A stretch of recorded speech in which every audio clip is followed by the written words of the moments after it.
চারটা মাস্টার্স করেছেন, পিএইচডি করেছেন কয়টা? চারটা পিএইচডি করেছেন।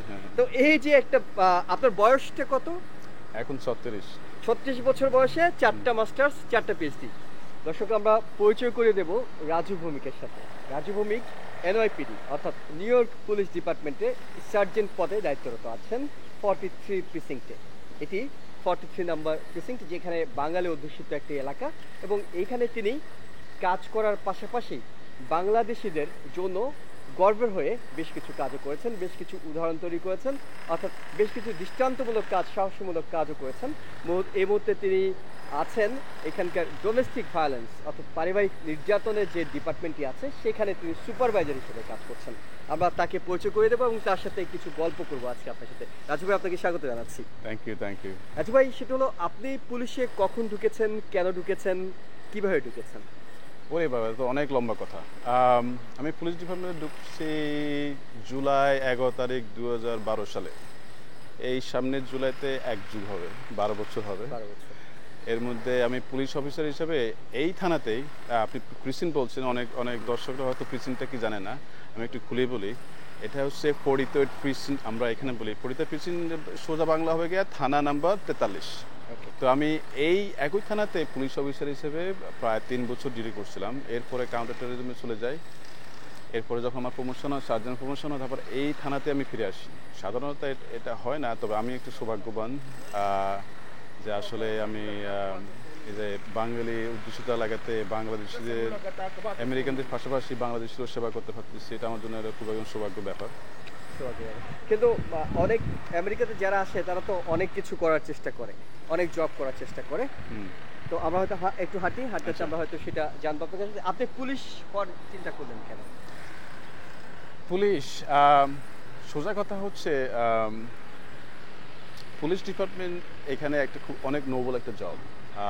আপনি দেখবেন যে আপনি প্রত্যেকটা স্কুলে, আমার একটা বাচ্চা আছে, সে বাচ্চার একটা ইয়ারলি স্কুল বুক আছে, সেখানে লেখা থাকে যে কে ভবিষ্যতে কী হতে চায়। দেখবেন যে 60-70% ছেলেমেয়েরা, বাচ্চারাই বলে যে আমি ভবিষ্যতে পুলিশ অফিসার হতে চাই। কারণ পুলিশ অফিসার হলে কী হয়, আপনি যে মানুষকে যে হেল্প করতে পারতেছেন, এই সুযোগটা আপনি কিন্তু অন্য কোনো জবে কিন্তু এমনভাবে পাবেন না।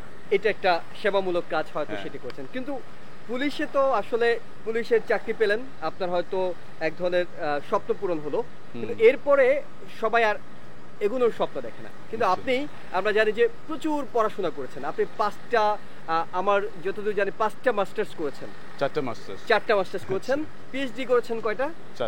4টা পিএইচডি করেছেন। তো এই যে একটা, আপনার বয়সটা কত? এখন 36। 36 বছর বয়সে 4টা মাস্টার্স, 4টা পিএইচডি। কোন কোন বিষয়ে পিএইচডি করেছেন? আমার প্রথম পিএইচডিটা ছিল ফরেনজিক সাইকোলজির উপরে, এবং দ্বিতীয় পিএইচডিটা আমি করছি বিজনেস অ্যাডমিনিস্ট্রেশন, এবং তৃতীয়টা হচ্ছে গিয়ে এডুকেশনাল লিডারশিপ, এবং চতুর্থটা হচ্ছে গিয়ে ক্লিনিক্যাল সাইকোলজি। অর্থাৎ কেন? সবাই তো এই প্রশ্নটা জানতে চায় যে একটা মানুষ পুলিশে যোগ দেওয়ার পরে কেন সে এই 36 বছর বয়সে 4টা পিএইচডি করে ফেললেন? কেন বলতে, আসলে আমার সবসময় আসলে শিক্ষা, মানে যে লার্ন করার খুবই আগ্রহ। আমি আসলে পড়াশোনা করতে ভালোবাসি, কিন্তু কখনোই কিন্তু ভালো ছাত্র ছিলাম না। তারপরও যখন এখানে নতুনভাবে আসলাম, অনেক কিছু আমি জানতাম না, অনেক কিছু আমি ইন্টারনেটে খুঁজতাম, পড়তাম, চেষ্টা করতাম, তখন থেকে আমার পড়াশোনার প্রতি একটা আগ্রহ আসে যায়। আর তাছাড়া যে ডিগ্রিগুলো, যে মনে করেন যে ফরেনজিক সাইকোলজি, এটা আমাদের পুলিশ ডিপার্টমেন্টে খুবই ইম্পর্টেন্ট। কারণ ফরেনজিক সাইকোলজি আমরা অনেক কিছু, যে অপরাধীর আচরণ, কেন কি করে, এগুলো সবগুলো জানা যায়। অনেকগুলো ক্ষেত্রে আপনি জ্ঞান অর্জন করেন। আরো কি করার ইচ্ছা আছে? আরও সুযোগ থাকলে, এখন তো আমার 2টা বাচ্চা আছে, ওরা যদি একটু বড় হয়, আমার খুব ইচ্ছা আরও পড়াশোনাটা কন্টিনিউ করে যায়। তাছাড়াও এখানে আবার ফাইন্যান্সিয়াল, এখানে খরচ তো, স্কলারশিপ পাওয়া যায়। সব কিছু মিলে যদি সুযোগ থাকে ভবিষ্যতে, আরো মোটামুটি আরো পিএইচডি করবেন, আপনার জন্য শুভকামনা। কিন্তু একই সাথে জানতে চাই, এই যে আপনি এত পড়াশোনা করলেন, এটা নিশ্চয়ই আপনার পুলিশের চাকরিটাকে সহজ করে নিয়েছে? হ্যাঁ, অবশ্যই। অনেকে আছে যে আমরা যে এখানে অনেক মানসিক রোগী আছে ফ্যামিলিতে, আমরা সেখানে অনেকে হয়তো জানে না, হয়তো আমি যখন যাই তখন আমি কিছু সময় নিই, ওদেরকে বোঝার চেষ্টা করি দেখি যে আসলে ওদের কোনো সাইকোলজিক্যাল প্রবলেম হতে পারে কিনা। তখন যদি হয় তখন আমরা ওকে সাজেস্ট করি। অর্থাৎ আপনার পড়াশোনাটা আপনাকে সহায়তা হ্যাঁ, করে। হ্যাঁ, তো অবশ্যই। এনওয়াইপিডি কি আপনাকে নিয়ে গর্ব করে যে আমাদের একজন সদস্য এরকম পড়াশোনা করছে? হ্যাঁ, হ্যাঁ, তা তা তো অবশ্যই করে। আ অর্থাৎ এক ধরনের ভালো লাগা আপনার মধ্যেও কাজ করে। আপনি শুধুমাত্র পড়াশোনা না, এর পাশাপাশি আমরা দেখেছি আপনাকে নিয়ে আমেরিকার মেইনস্ট্রিম মিডিয়ায় অনেক নিউজ হয়েছে, ইন্টারন্যাশনাল মিডিয়ায় নিউজ হয়েছে। আপনি একদম রাতের ১টা বাজেও ৩৯ বছর বয়স্ক একজনকে সাগর থেকে বাঁচানোর জন্য ঝাঁপ দিয়েছেন ব্রিজ থেকে। আপনি শিশুদেরকে রক্ষা করার জন্য অনেক এগিয়ে গিয়েছেন, সেগুলো নিয়ে নিউজ হয়েছে। অর্থাৎ আপনার গুরুত্বপূর্ণ কাজগুলো নিয়ে নিউজ হয়েছে। তার মানে পুরো বিষয়টা তো আসলে আপনাকে ধরে নিলাম আপনার ডিপার্টমেন্ট গর্ব করার মতো, কিন্তু আপনাকে ব্যক্তিগতভাবে কতটা আনন্দ দেয় মানুষের উপকার করতে পারা? মানুষের উপকার তো খুব আনন্দ পাওয়া যায়। কিন্তু আমার সৌভাগ্য ওগুলো মিডিয়াতে কভার হয়েছে। শুধু আমি না, এরকম আমাদের পুলিশ ডিপার্টমেন্টের প্রায় ৩৫,০০০ পুলিশ অফিসার আছে। ওরা ডেইলি এভাবে মানুষকে হেল্প করে যাচ্ছে। হয়তো কোনো কারণে সব ইনসিডেন্টগুলো মানুষের সামনে আসতেছে না, তবে সেক্ষেত্রে আমি লাকি।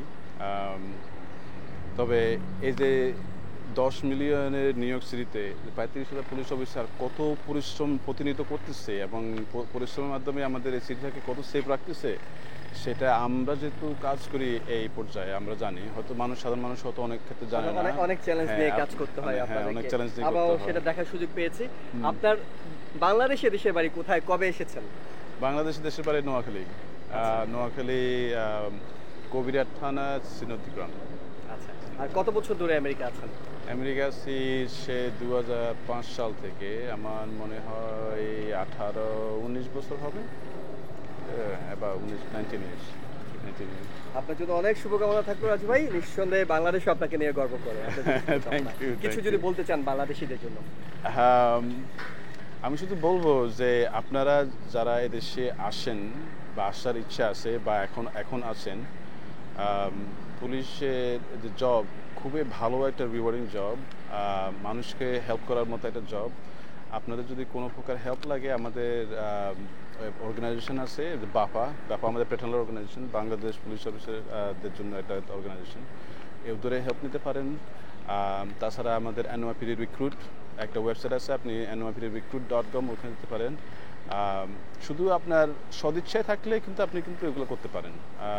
মানুষের হেল্প করার মাঝে যে কতটুকু আনন্দ আছে, ওরা একদিন না করলে আসলে বোঝা যায় না। অনেক ধন্যবাদ রাজু ভাই আপনাকে। Thank you.